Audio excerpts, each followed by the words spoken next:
नमस्कार। हम पढ़ रहे हैं class 12 physics chapter 11 dual nature of radiation and matter. आज इस लेक्चर में मैं कुछ इम्पोर्टेंट क्वेश्चन डिस्कस कर रहा हूँ। हालांकि ये सारे कंसेप्ट मैंने आपको पढ़ा दिए हैं, बट यहाँ पे क्वेश्चन एक बार फिर से मैं करूँगा, और इसलिए ताकि आपको एग्जाम में किस टाइप से क्वेश्चन पूछा जाएगा उसका आंसर प्रॉपर किस टाइप से आपको लिखना है, क्योंकि आंसर आपको पहले से ही मालूम है बट उसको किस तरीके से आपको एग्जाम में लिखना है।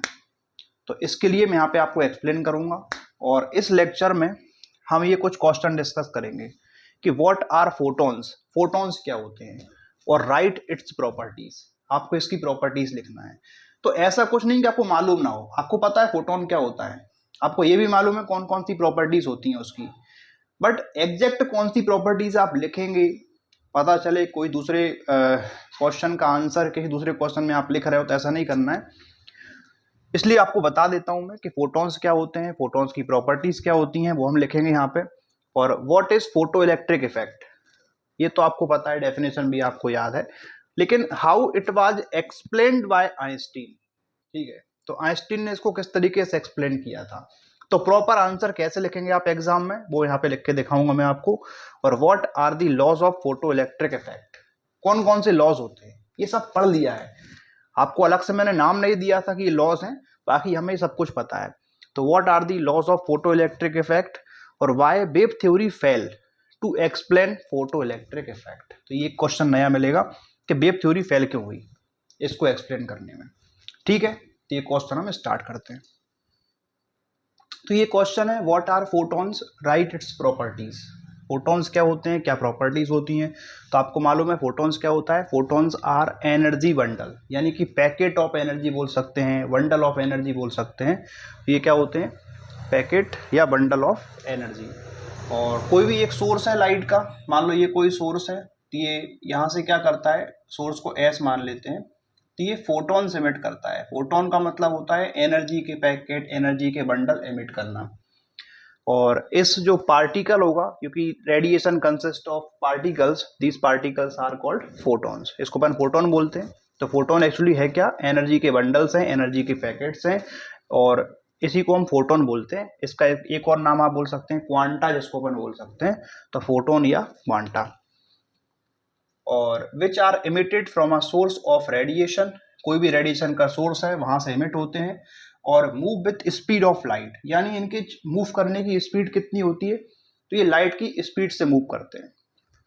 लाइट की स्पीड तो आपको मालूम है वैक्यूम में कितना होता है, तो c इक्वल्स टू 3 × 10⁸ मीटर पर सेकेंड। तो ये वैक्यूम के लिए है, बाकी आप मीडियम चेंज करेंगे तो स्पीड भी चेंज होती है।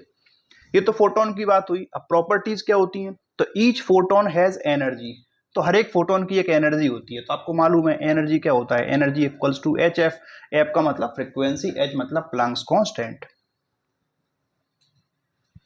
और इसमें एच की वैल्यू तो आपको मालूम है, एच कितना होता है 6.626 × 10⁻34 जूल सेकेंड। तो ये होता है प्लैंक्स कांस्टेंट, और ये इसकी value. Each photon has momentum, हर एक फोटोन का एक मोमेंटम होता है। और मोमेंटम जो है कितना कैसे निकालते हैं, तो h/λ इसका फॉर्मूला होता है। ये कैसे आएगा उसको बाद में अपन समझा देंगे, ठीक है, मोमेंटम वगैरह। तो ये मोमेंटम होता है h/λ। और जो वेवलेंथ होता है, वेवलेंथ मतलब डिस्टेंस होता है, डिस्टेंस का फॉर्मूला होता है स्पीड इनटू टाइम। स्पीड हम c मानते हैं और टाइम को हम मानते हैं t, यानी कि one wavelength complete, one wave form होने में जो डिस्टेंस ट्रेवल होगा उसको बोलेंगे वेवलेंथ। तो वेवलेंथ कितना हो जाएगा, लैम्डा। और कैसे निकालते हैं डिस्टेंस, तो स्पीड इनटू टाइम, तो स्पीड कितना होगा c। और वन वेव के फॉर्म होने में टाइम कितना लगता है, टाइम पीरियड, यानी कैपिटल T के इक्वल लगता है, इसको अपन ct लिख सकते हैं। और ये 1/t फ्रीक्वेंसी होती है, तो 1/t की जगह पे f लिख दिया, यानी t को ऊपर भेज दिया तो f बन गया, तो hf/c। तो ये एक फॉर्मूला ये भी है, देख सकते हैं। Energy and momentum of photon do not depends on intensity of light. तो आपको मालूम है कि जो एनर्जी होता है या मोमेंटम जो होता है वो इंटेंसिटी ऑफ लाइट पे डिपेंड नहीं करता है। क्लियर, क्योंकि इंटेंसिटी को चेंज करने से क्या होता है, नंबर ऑफ फोटॉन्स चेंज होते हैं। इंटेंसिटी को चेंज करने से नंबर ऑफ फोटॉन्स चेंज होता है लेकिन फोटोन की एनर्जी पर कोई फर्क नहीं पड़ेगा, मोमेंटम पे फर्क नहीं पड़ता है। तो वही लिखा है कि energy and momentum of photon do not depend on intensity of light. अच्छा, energy of photon expressed in electron volt, तो इसकी जो एनर्जी है उसको इलेक्ट्रॉन वोल्ट में हम डिनोट करते हैं। और इलेक्ट्रॉन वोल्ट आपको समझा दिया था मैंने। इलेक्ट्रॉन वोल्ट क्या होता है, जैसे कोई एक इलेक्ट्रॉन है उस पर आपने 1 वोल्ट का पोटेंशियल डिफरेंस लगाया, तो 1 वोल्ट का पोटेंशियल डिफरेंस लगाने पर जो इलेक्ट्रॉन काइनेटिक एनर्जी गेन करता है वो काइनेटिक एनर्जी किसके इक्वल होती है, 1 इलेक्ट्रॉन वोल्ट के इक्वल होती है। तो यहाँ पे लिख सकता हूं मैं, जैसे मान लो कि ये मैंने बोला 1 इलेक्ट्रॉन वोल्ट, तो ये कितना होगा, ये एनर्जी की यूनिट है और ये होता है इलेक्ट्रॉन पे कितना होता है 1.6 इंटू 10⁻⁻19, ये चार्ज होता है, ई की वैल्यू, और तो यहाँ पे आपको मिल जाएगा जूल में। तो 1 इलेक्ट्रॉन वोल्ट 1.6 इंटू 10⁻⁻19 जूल के इक्वल होता है। और डेफिनेशन अगर आपसे पूछेंगे तो आप बता देना कि इलेक्ट्रॉन वोल्ट क्या होता है। तो it is the kinetic energy gained by electron और when it is accelerated by potential of 1 volt. जब कोई इलेक्ट्रॉन 1 वोल्ट के पोटेंशियल डिफरेंस लगाने से एक्सेलरेट होता है और जो काइनेटिक एनर्जी गेन करता है वो काइनेटिक एनर्जी किसके इक्वल आता है, तो इलेक्ट्रॉन वोल्ट के इक्वल आता है, 1 इलेक्ट्रॉन वोल्ट। और इसकी वैल्यू जूल में एक्सप्रेस करना हो तो 1 इलेक्ट्रॉन वोल्ट इक्वल होता है 1.6 इंटू 10⁻⁻19 जूल। चलिए ठीक है, उसको एक्सप्रेस करते हैं इलेक्ट्रॉन वोल्ट में। और फोटॉन्स आर इलेक्ट्रिकली न्यूट्रल, ये क्या होते हैं, न्यूट्रल होते हैं, इनके पास कोई चार्ज नहीं होता है कि पॉजिटिव नेगेटिव, तो कोई चार्ज यहाँ पे नहीं मिलेगा। और एक और बात समझें आप कि ड्यूरिंग कोलिजन, अगर मान लो कोलिजन होता है कि फोटोन पार्टिकल किसी से टकराता है, जैसे आप देखते हैं फोटो इलेक्ट्रिक इफेक्ट में जो फोटॉन्स होता है वो इलेक्ट्रॉन पर जाके स्ट्राइक करता है। तो ड्यूरिंग कोलिजन जो फोटोन पार्टिकल होता है या फोटोन इलेक्ट्रॉन का कोलिजन होता है, तो जो टोटल एनर्जी होता है और टोटल मोमेंटम होता है वो कंजर्व रहता है, यानी कि total energy before collision equal होता है टोटल एनर्जी आफ्टर कोलिजन, या total momentum before collision equal to total momentum after collision. तो ये तो कंजर्व होता है, ठीक है। तो ये होता है परफेक्टली इलास्टिक कोलिजन बोलते हैं इसको अपन। तो फोटोन का जो कोलिजन होता है वो कैसा होता है, परफेक्टली इलास्टिक कोलिजन होता है। तो total momentum before collision equal to total momentum after collision. लेकिन यहां पर एक बात है कि जो नंबर ऑफ फोटॉन्स होते हैं वो हो सकता है कि कंजर्व ना हो, यानी कि कोलिजन के टाइम पर जैसे मान लो कि 100 फोटोन आपने स्ट्राइक किए, 100 फोटोन का कोलिजन हुआ, तो हो सकता है कि फोटॉन्स कम हो जाएं, यानी कि फोटॉन्स में भी एब्जॉर्ब, फोटोन एब्जॉर्ब भी हो सकता है, और ऐसा भी हो सकता है कि जो फोटॉन्स है वो न्यू फोटोन क्रिएट भी हो सकता है। दोनों बातें हो सकती हैं इसमें। तो ड्यूरिंग कोलिजन ये तो आपको समझ में आ गया, परफेक्टली इलास्टिक कोलिजन होता है, but number of photons may not be conserve in a collision. तो कोलिजन में नंबर ऑफ फोटॉन्स जरूरी नहीं कि कंजर्व हों। इसकी कुछ और भी प्रॉपर्टीज हैं, इसको रफ करके मैं प्रॉपर्टीज लिख देता हूं। तो ये कुछ और प्रॉपर्टीज देखते हैं फोटोन के पास कि the frequency of photon does not change as it travel from one medium to another medium. यानी कि अगर मान लीजिए फोटोन मीडियम चेंज करता है, एयर से वाटर में जाता है, वाटर से ग्लास में जाता है, अगर मीडियम चेंज होता है तो वहां पर फ्रीक्वेंसी चेंज नहीं होती है। The frequency of photon does not change अगर मीडियम चेंज होता है। एक पॉइंट ये है कि the wavelength and speed of photon changes. अगर फोटोन मीडियम चेंज करता है, अगर ट्रेवल करता है from one medium to another medium, तो यहां पर क्या होगा कि उसका वेवलेंथ चेंज हो जाएगा। तो वेवलेंथ चेंज होगा और स्पीड चेंज होगा, लेकिन फ्रीक्वेंसी चेंज नहीं होगा। और the rest mass of photon is zero. Photon का जो रेस्ट मास होता है वो जीरो होता है, ठीक है। और फोटोन का रेस्ट मतलब रुका हुआ फोटोन है तो मास जीरो होता है।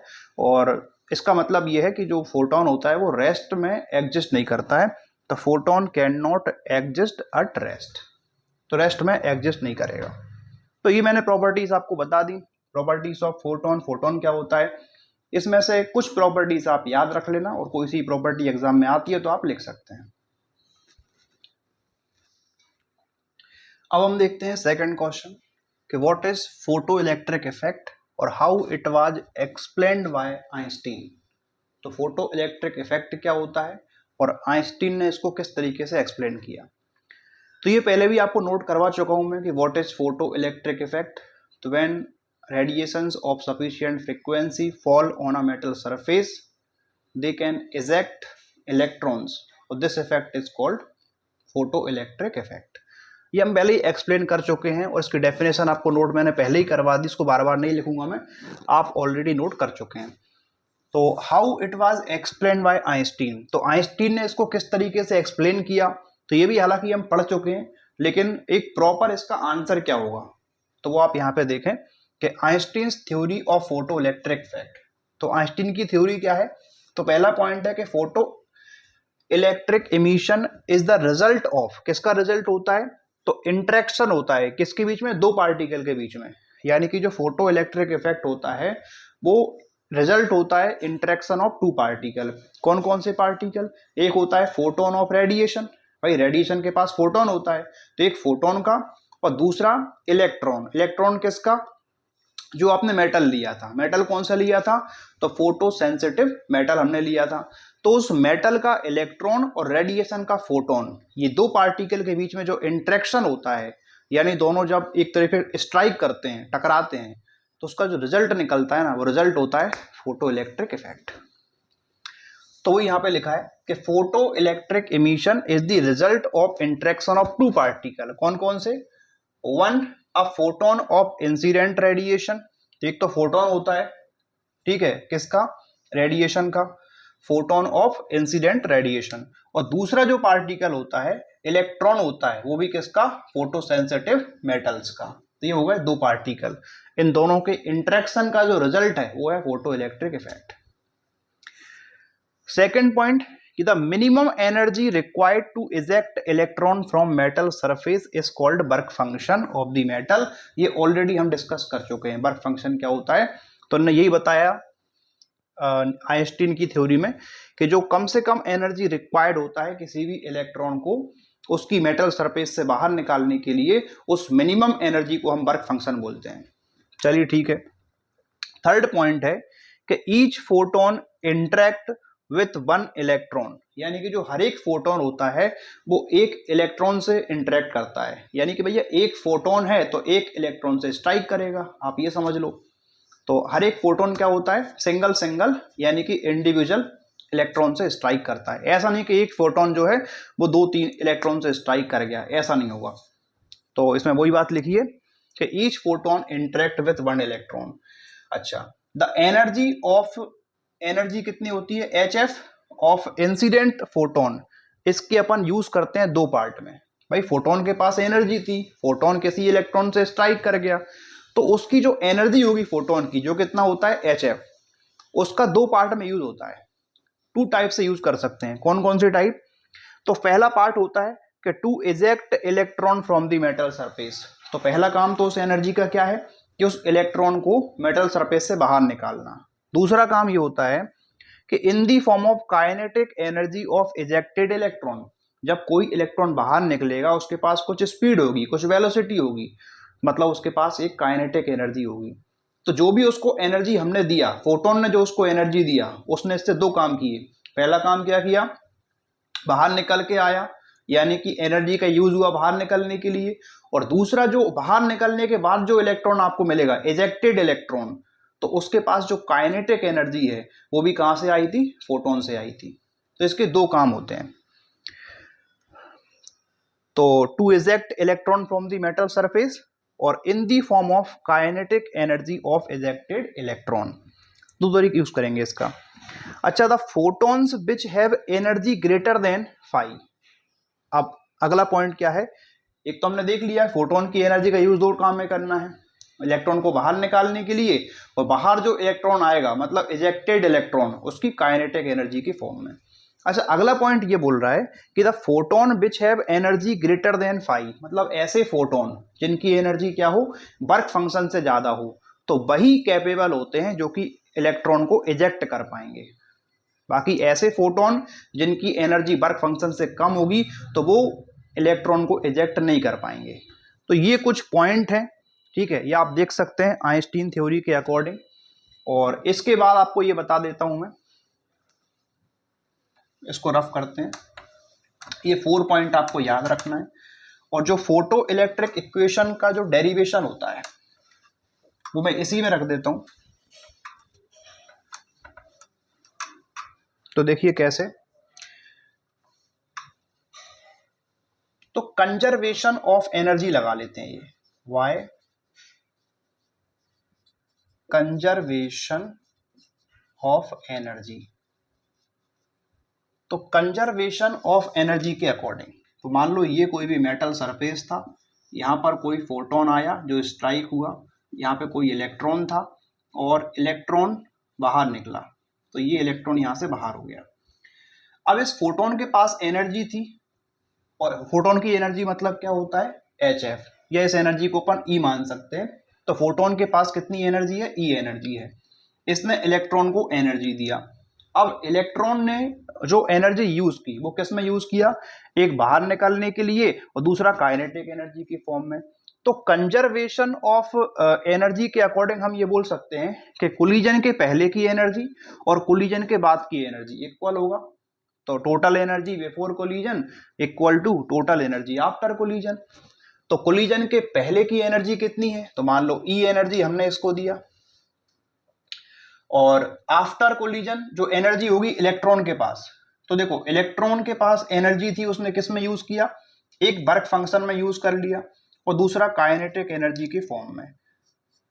तो एक तो क्या है काइनेटिक एनर्जी, वो भी कौन सी वाली, मैक्सिमम काइनेटिक एनर्जी, तो इसके फॉर्म में, और प्लस वर्क फंक्शन यानी बाहर निकलने के लिए। तो जो एनर्जी सप्लाई किया था वो इस दो फॉर्म में मिला है, एक काइनेटिक एनर्जी की फॉर्म में और दूसरा वर्क फंक्शन के फॉर्म में। और यहां से आपसे कोई बोलता है कि बताइए काइनेटिक एनर्जी क्या होगी, मैक्सिमम काइनेटिक एनर्जी, तो आप फाई को इधर भेज देंगे तो आप इसको लिख सकते हैं E माइनस फाई। ठीक है, तो E मतलब एनर्जी, फाई मतलब वर्क फंक्शन, ये आपको पता है। फिर मान लो बाहर निकलते टाइम इसकी वेलोसिटी v है, तो इसकी जगह आप ऐसा भी लिख सकते हैं, काइनेटिक एनर्जी का formula half of M V square. तो हाफ ऑफ m, और v का मतलब कौन सी वाली भाई, काइनेटिक एनर्जी अगर मैक्सिमम है तो वेलोसिटी भी मैक्सिमम होगी, तो half of M V square, लेकिन v कौन सा रखना है, मैक्सिमम। और एनर्जी के कई सारे फॉर्मूले होते हैं, तो एनर्जी का फॉर्मूला आप HF लिख सकते हैं, तो HF माइनस फाई लिख सकते हैं। तो ये आइंस्टीन्स फोटो इलेक्ट्रिक इक्वेशन होता है। एनर्जी का एक और फॉर्मूला है वेवलेंथ वाला, तो half of M V square equals to HC upon lambda minus phi. इसको आप ऐसा भी लिख सकते हैं। इसमें आप थोड़ा सा लिख देना कि यहाँ पे E का मतलब क्या होता है, E का मतलब होता है energy of photon, energy of photon. यहाँ पे फाई का मतलब क्या है, फाई का मतलब होता है वर्क फंक्शन। किसका work function, work function of metal, जो भी आपने मेटल यूज किया था उसका वर्क फंक्शन। और H का मतलब क्या होता है,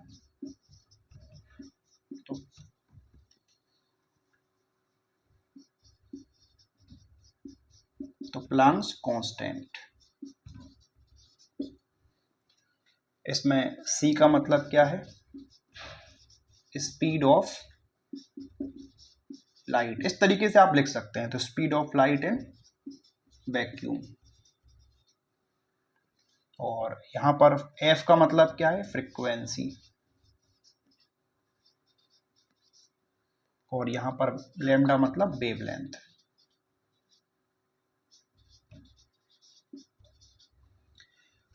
तो देखिए ये क्वेश्चन मैंने कंप्लीट किया, Einstein theory of photo electric effect, इसके 4 पॉइंट आप लिख सकते हैं।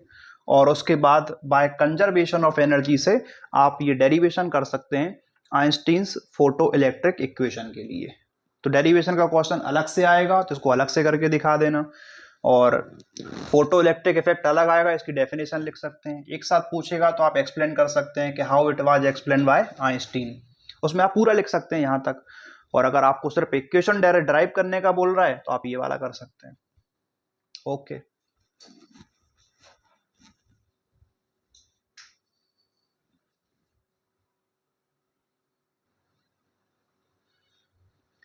थर्ड क्वेश्चन है what are laws of photo electric effect. Photo electric effect के लॉज क्या है। तो देखो लॉज में भी ज़्यादा कुछ नहीं है, सब कुछ हम पढ़ चुके हैं, बट इसमें आंसर में क्या लिखना है वो आपको भी दिखा देता हूँ। सब आपको पढ़ा हुआ है। Laws of photo electric effect. तो फर्स्ट लॉ आपसे बोलता है कि for a given metal and frequency of radiation, यानी कि गिवन मेटल होना चाहिए। और what is meaning of given metal, यानी कि उसका वर्क फंक्शन एक कांस्टेंट होना चाहिए। अगर आपका मेटल गिवन होगा तो उसका एक पर्टिकुलर वर्क फंक्शन होगा। और फ्रीक्वेंसी ऑफ रेडिएशन जो है वो भी गिवन होना चाहिए, यानी कि ऐसा नहीं कि आप फ्रीक्वेंसी को चेंज कर रहे हैं, यानी कि फ्रीक्वेंसी कांस्टेंट है और वर्क फंक्शन अगर कांस्टेंट है तो देखो तो क्या होगा कि जो फोटो इलेक्ट्रिक करंट होता है वो डायरेक्टली प्रोपोर्शनल होता है इंटेंसिटी ऑफ लाइट के। हमने ग्राफ बना के एक्सप्लेन किया था इस चीज को कि for a given metal and frequency of radiation, अगर ये गिवन है तो जो फोटो इलेक्ट्रिक करंट होता है वो इंटेंसिटी ऑफ रेडिएशन के डायरेक्टली प्रोपोर्शनल होता है। तो इंटेंसिटी को बढ़ाएंगे तो नंबर ऑफ फोटॉन्स बढ़ेंगे, जिससे नंबर ऑफ फोटो इलेक्ट्रॉन्स बढ़ जाएंगे, चार्ज बढ़ जाएगा तो करंट भी बढ़ जाएगा। ठीक है, तो नया कुछ नहीं है। The saturation current is directly proportional to intensity of light. तो आपको मालूम है पोटेंशियल बढ़ाने के बाद करंट इंक्रीज होता है, लेकिन एक टाइम के बाद करंट कांस्टेंट हो जाता है, और उस कांस्टेंट करंट को हम क्या बोलते हैं, सैचुरेशन करंट, क्योंकि पोटेंशियल इंक्रीज करने से फिर करंट इंक्रीज नहीं होगा। लेकिन जो सैचुरेशन करंट की जो वैल्यू होती है वो डिपेंड करती है इंटेंसिटी ऑफ लाइट पे। लाइट की इंटेंसिटी आप बढ़ा दोगे तो सैचुरेशन करंट यानी जो कांस्टेंट करंट है वो आपको अलग अलग मिलेगा। मान लो पहले मिल रहा था 3 एम्पियर, फिर आपको मिलेगा 5 एम्पियर, फिर आपको मिलेगा 7 एम्पियर, हालांकि माइक्रो में आएगा, अभी आप एग्जांपल के लिए समझ लें। तो स्मॉल यानी कि अगर आप इंटेंसिटी को इंक्रीज करते हैं तो सैचुरेशन करंट की वैल्यू भी चेंज होगी। फिर बात करते हैं फॉर अ गिवन मटेरियल। अगर मान लो कोई भी मटेरियल गिवन है यानी वर्क फंक्शन गिवन है तो there is a minimum frequency, एक कम से कम फ्रीक्वेंसी होती है। जैसे आपको कोई सा भी आपको दिया है मटेरियल, मेटल दिया हुआ है, तो वहां पे क्या होता है, एक मिनिमम फ्रीक्वेंसी होती है कि अगर उस फ्रीक्वेंसी से कम अगर आप रेडिएशन फॉल करवाएंगे, अगर रेडिएशन की फ्रीक्वेंसी उससे कम होगी तो फिर इलेक्ट्रॉन बाहर नहीं निकलेंगे। ठीक है ना। तो किसी भी गिवन मेटल के लिए एक मिनिमम फ्रीक्वेंसी होता है कि रेडिएशन का फ्रीक्वेंसी अगर उस फ्रीक्वेंसी से कम हो जाएगा तो फिर इलेक्ट्रॉन इजेक्ट नहीं हो पाएंगे, और उस मिनिमम फ्रीक्वेंसी को हम क्या बोलते हैं, थ्रेशोल्ड फ्रीक्वेंसी।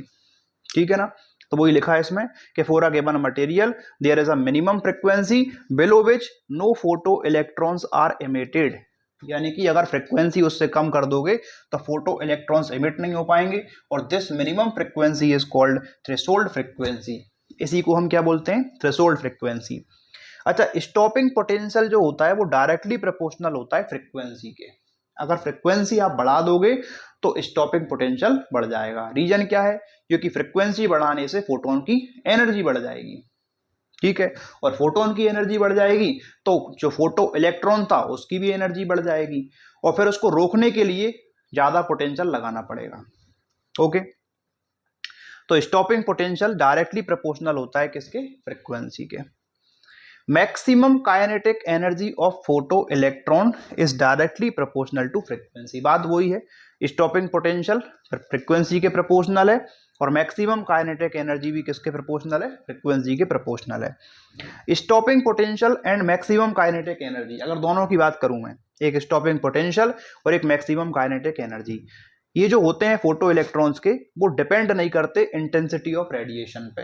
ये भी हम ग्राफ बना के देख चुके हैं, ये डिपेंड नहीं करते। आप चाहो तो ये जो पॉइंट मैंने लिखे हैं ना, इनका जिसका जो ग्राफ है वो उसमें आप बना सकते हो। आपको आंसर अच्छे से लिखना हो तो जो भी जिसका ग्राफ था, जैसे ये आप देख रहे हैं काइनेटिक एनर्जी, स्टॉपिंग पोटेंशियल और इंटेंसिटी वाला, ये हमने ग्राफ भी बनाया था, तो आप चाहो तो यहाँ ग्राफ भी प्लॉट कर सकते हो। The photo electric emission is an instantaneous process. इस बात को समझना, क्योंकि अगला क्वेश्चन जो मैं आपको बताऊंगा कि failure of wave theory, wave theory fail क्यों हो जाती है, यानी फोटो इलेक्ट्रिक इफेक्ट को एक्सप्लेन क्यों नहीं कर पा रही, तो उसके फेल्यूर के लिए आपको ये वाला पॉइंट जानना जरूरी है। इसमें क्या लिखा है कि द फोटो इलेक्ट्रिक इमिशन एक इंस्टेंटेनियस प्रोसेस होती है। तो what is meaning of instantaneous, यानी कि इसमें टाइम नहीं लगता। जैसे मान लो ये कोई भी मेटल है, ये इसका इलेक्ट्रॉन है। अगर कोई फोटोन आएगा और इससे स्ट्राइक करेगा तो जैसे ही इससे टकराएगा उसी टाइम पर, जस्ट उसी टाइम पर ये इलेक्ट्रॉन बाहर निकल के आ जाएगा। तो ऐसा नहीं होगा कि ये फोटोन आके गिरेगा फिर कुछ टाइम, थोड़ा टाइम लगेगा इसमें 1 सेकंड का या 2 सेकंड का, और उसके बाद फिर ये इलेक्ट्रॉन बाहर निकल के आए। तो ऐसा यहाँ होने वाला नहीं है। ये क्या है, इंस्टेंटेनियस है। और यानी कि जो दोनों के बीच में टाइम होता है ना, कि इंसिडेंट किया और इलेक्ट्रॉन बाहर निकला, फोटोन ने इलेक्ट्रॉन को स्ट्राइक किया और इलेक्ट्रॉन वहां से बाहर निकला, इनके बीच में जो टाइम होता है वो टाइम लेस देन 10⁻⁹ सेकंड के इक्वल होता है। यानी कि वेरी वेरी लेस, आप तो ना के बराबर मान लो, जैसे ही टकराएगा वैसे बाहर चला जाएगा। 10⁻⁹ सेकंड, ठीक है, इतना कम टाइम, यानी कि जैसे ही स्ट्राइक होगा बाहर निकल जाएगा। तो ये कैसा फिनोमेना है, इंस्टेंटेनियस फिनोमेना है। देख लें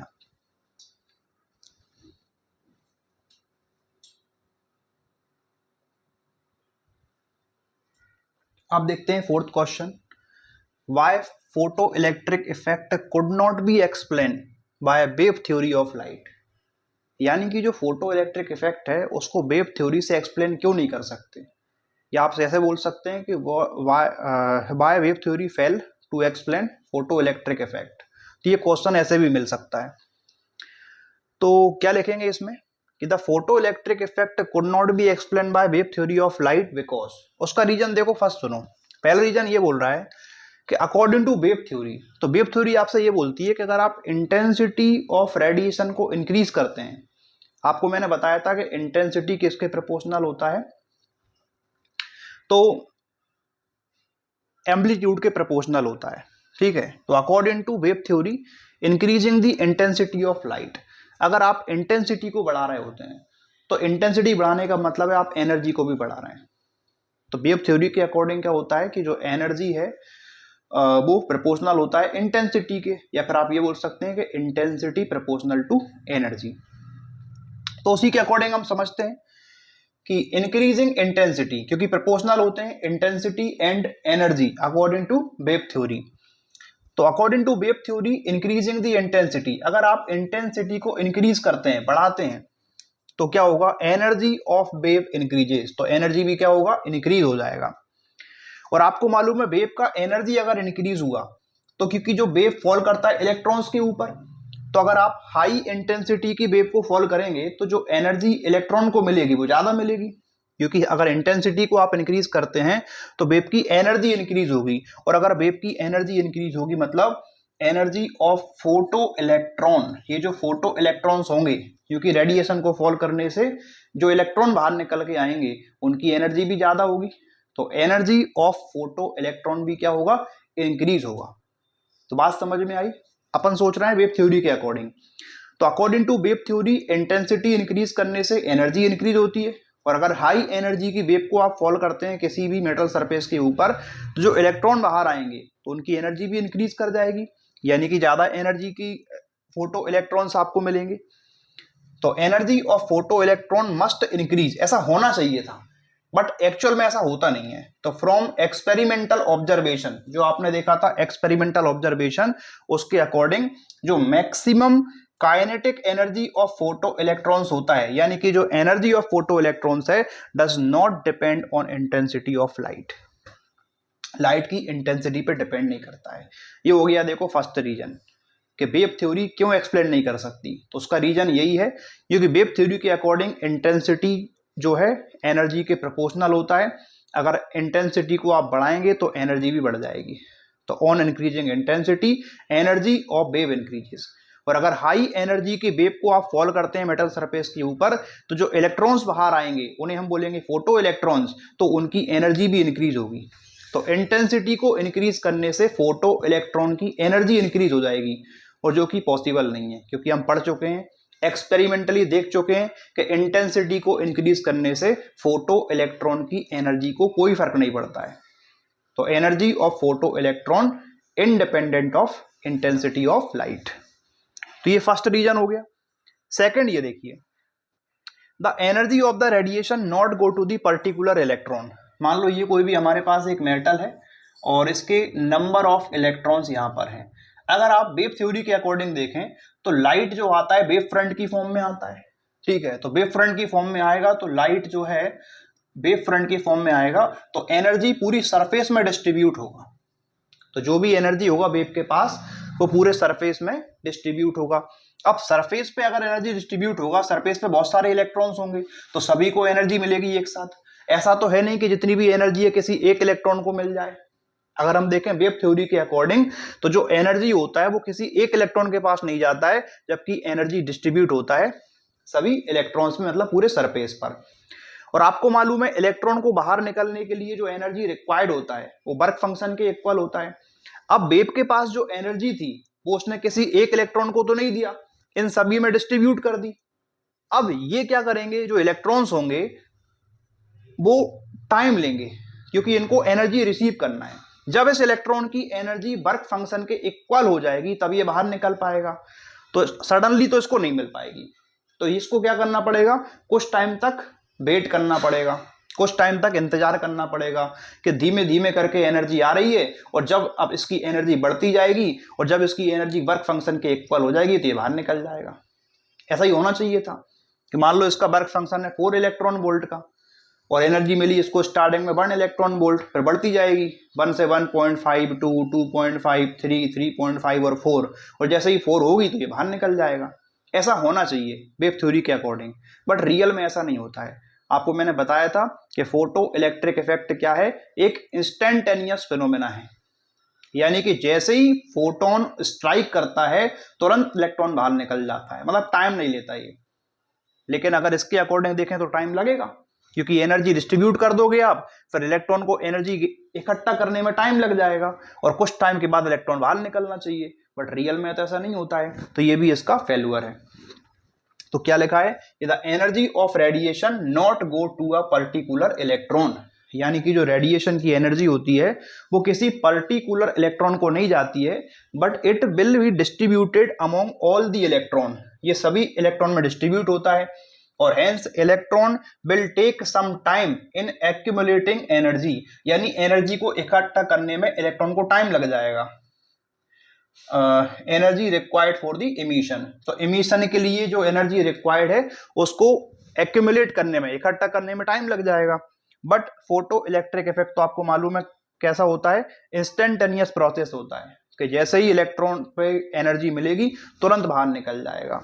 तो प्रैक्टिकली आपको पता है ये कैसा फिनोमेना है, इंस्टेंटेनियस, तो it does not take any time, तो ये इसके फेल्यूर हैं। तो why photo electric effect could not be explain by wave theory of light, तो इसका आंसर आप ये लिख सकते हैं। Thank you.